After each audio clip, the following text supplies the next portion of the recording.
Don't be statement from coach, and then we'll take the questions after. Yeah, so get it out of the way. Got the extension done, super excited. I didn't want to leave here.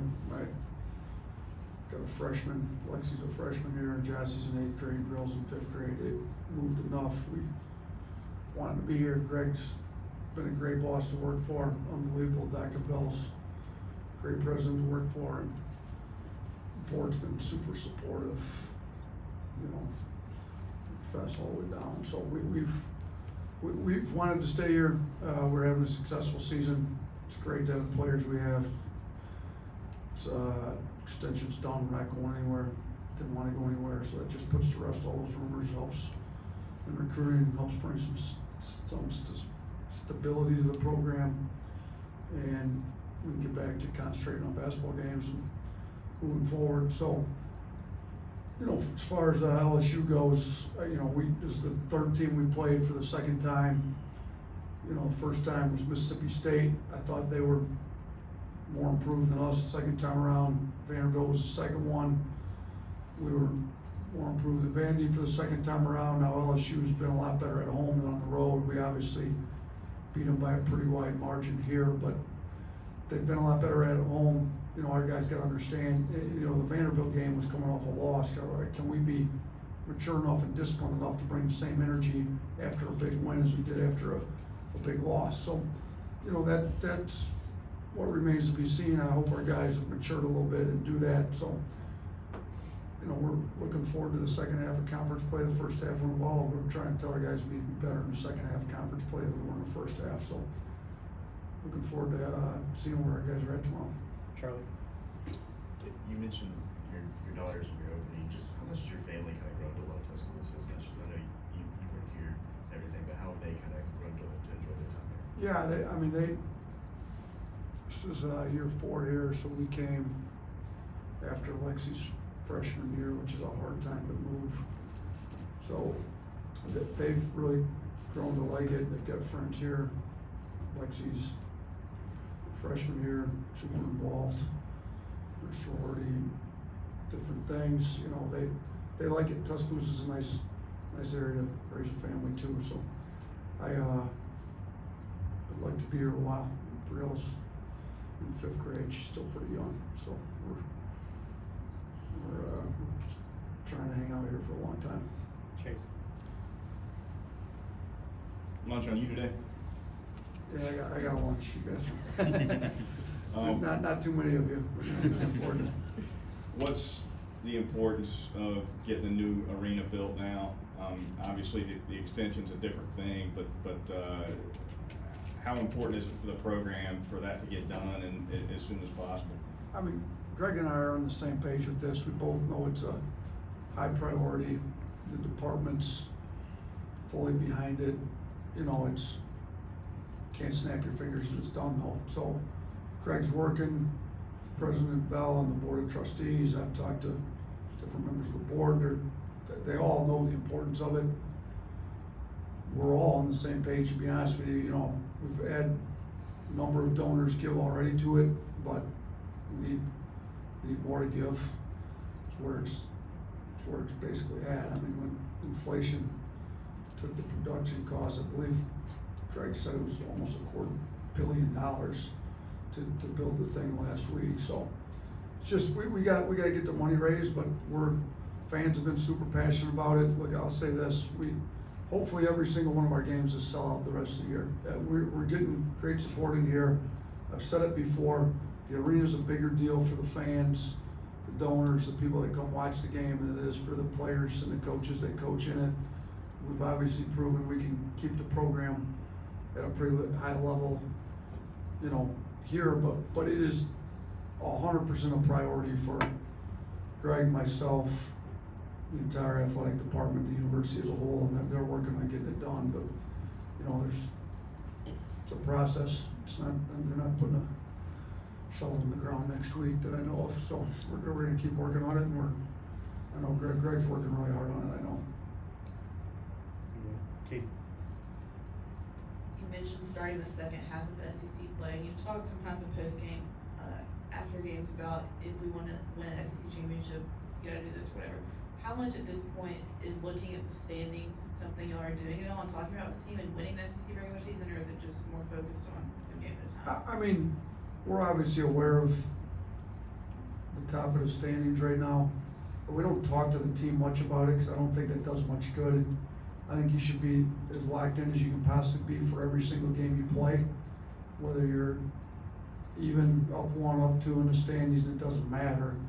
Our goal right now is to be improving from one game to the next, so wherever we're at in the standings compared to everybody else is irrelevant as far as being locked in and ready to play the next game. So we're at the play now.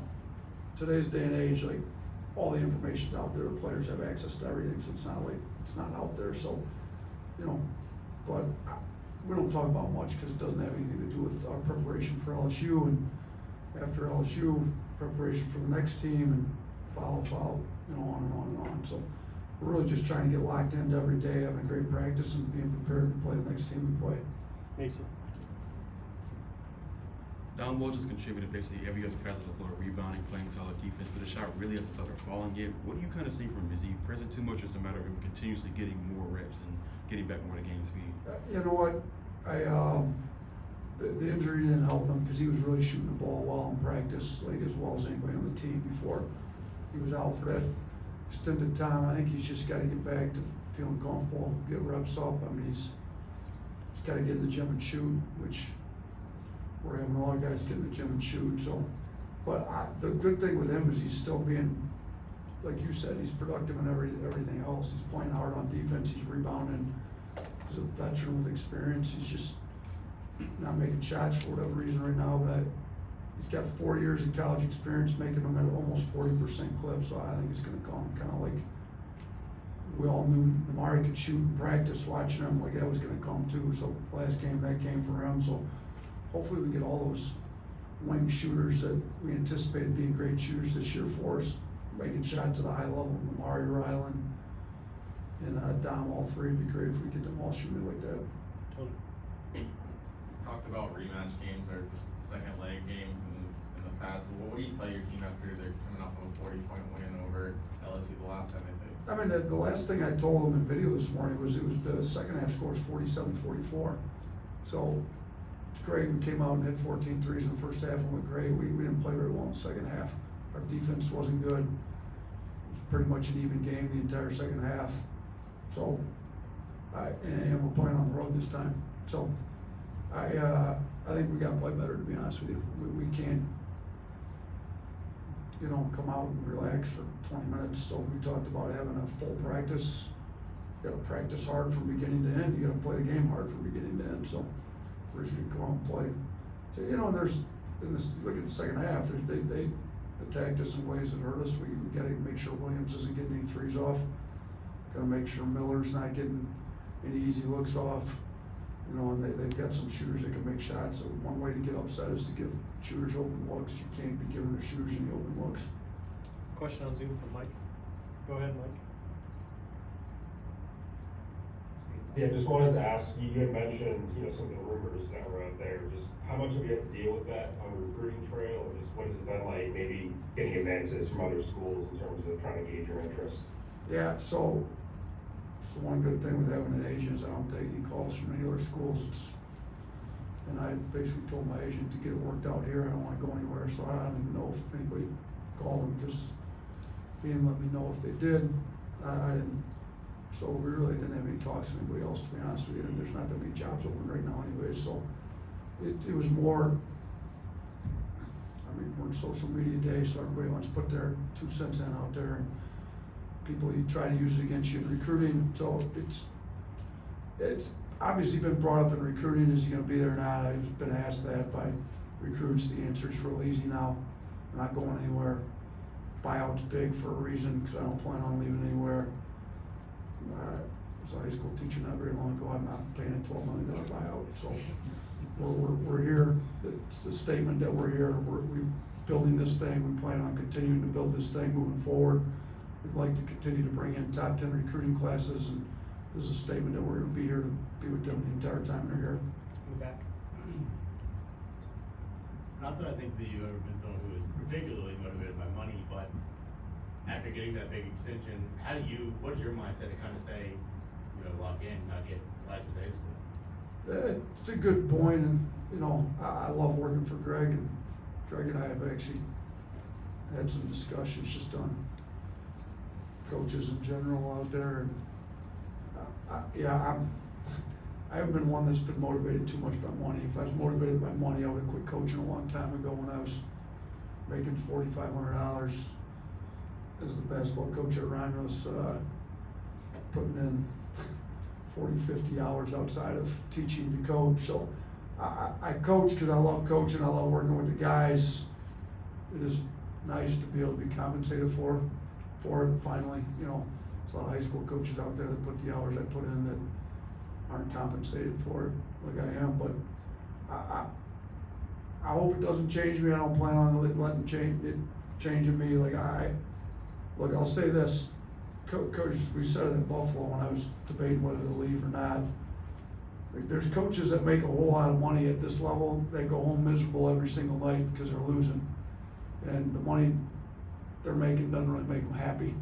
So it's a lot easier job when you're winning games. I'm motivated by giving our players the best chance they can to win the game, by helping them achieve their goals and dreams. And like I said, it's nice to be compensated for it, but the money doesn't really make you happy when you go home at night. You go home a loser at night, you're still miserable. So we're going to be extra motivated to continue to win, because it's a lot more fun during the season when we're winning games and the players are playing well and achieving their dreams as well. Charlie? You mentioned the high school coach element of it. I know that gets brought up a lot, but on a day like today, does that allow you to kind of reflect on where you were just a decade ago and kind of how your career's progressed? Yeah, 10 years ago I was still coaching high school, trying to figure out how to win a state championship in 2013. So, yeah, for a couple minutes you get to reflect, and you hear from some former high school assistants, former high school players, people back, your name gets in the news for a day or two, and they hit you up, and you got good memories of the times you spent as a high school coach. So, I love those guys. I love my former assistants and former players around us, and teachers, and everybody back there.